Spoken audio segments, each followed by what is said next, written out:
Pemirsa, banyak wisatawan dievakuasi akibat terdampak banjir di kawasan Seminyak, Badung pada Minggu 22 Desember. Hal ini mendapat tanggapan dari Kadispar Bali.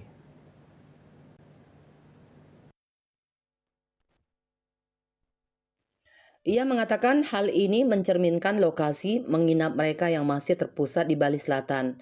Disampaikannya seluruh wisatawan baik mancanegara maupun domestik yang datang ke Bali, sebagian besar memilih menginap di Bali Selatan seperti kawasan Seminyak, baik di hotel berbintang maupun tidak. Akhirnya kondisi cuaca musim hujan yang menimbulkan banjir di Seminyak memberi dampak bagi wisatawan.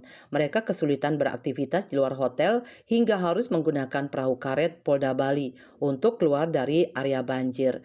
Kejadian evakuasi wisatawan dari banjir yang baru pertama kali ini membuat Dispar Bali miris dan meminta selanjutnya unsur pariwisata lebih gencar mengingatkan calon wisatawan tentang potensi bencana di musim hujan.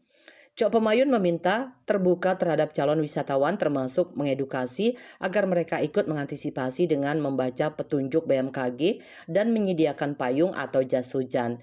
Ia belum mengetahui jumlah wisatawan terdampak, namun tetap menunggu informasi Dinas Pariwisata di Kabupaten Badung dan turut meminta kabupaten kota lainnya mengantisipasi cuaca ekstrim. Atas kejadian ini, Dispar Bali melakukan komunikasi lintas sektor dalam upaya penanganan seperti dengan Polda Bali dan BPBD yang membantu evakuasi. Sementara mereka sendiri memastikan sarana dan prasarana di daya tarik wisata yang terdampak aman dan nyaman digunakan wisatawan. Pasca kejadian banjir ini, Dispar Bali mencatat belum ada dampak pengurangan kedatangan wisatawan.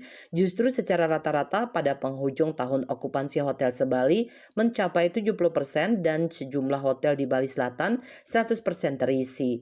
KMB Bali Pos melaporkan.